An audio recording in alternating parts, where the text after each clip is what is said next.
ভাববেন না আপনাদেরকে কি ভুল বোঝালো, সেই ভুল কথা বুঝে আপনারা অন্য জায়গায় ভোটটা দিয়ে দেবেন, এটা আমি মেনে নিতে পারি না। এবং আরো আমি কয়েকটি কথা বলতে চাইছি আমার কর্মীদের উদ্দেশ্যে।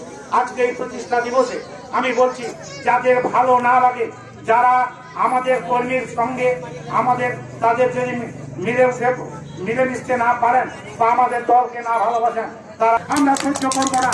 যারা বেইমানি করছেন, যারা বেইমানি করেছেন, এবারে তারা সেটা ক্ষমা প্রার্থনা করে ক্ষমা সুন্দর দৃষ্টিভঙ্গিতে আমরাও আপনাদেরকে দেখে নিতে পারবো, কিন্তু আপনাদেরকে ক্ষমা চাইতে হবে আমার দলের কাছে।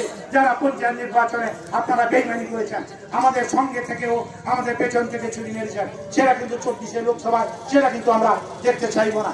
যারা করে থাকেন, যারা করেছেন, তাদেরকে আমি বলবো সেটা থেকে আপনারা ফিরে আসুন। আর তা নাহলে আপনারা আমাদের দল থেকে বেরিয়ে যান, দরকার নেই আমাদের দুষ্ট গরুচ্ছেদকে শূন্য করার। অনেক ভালো।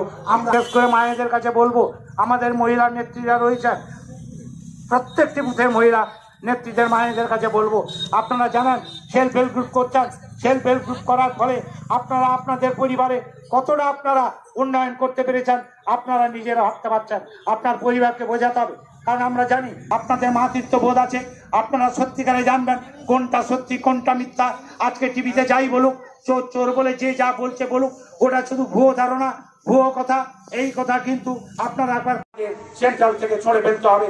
আমাদের নেত্রী, আমাদের মহান নেত্রী মমতা ব্যানার্জিকে আমাদেরকে আমাদের প্রধানমন্ত্রীর পদে বসানোর জন্য আমাদেরকে সেখানে এগিয়ে আসতে হবে।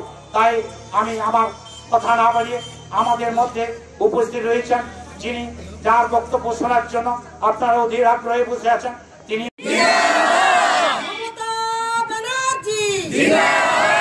অভিষেক ব্যানার্জি।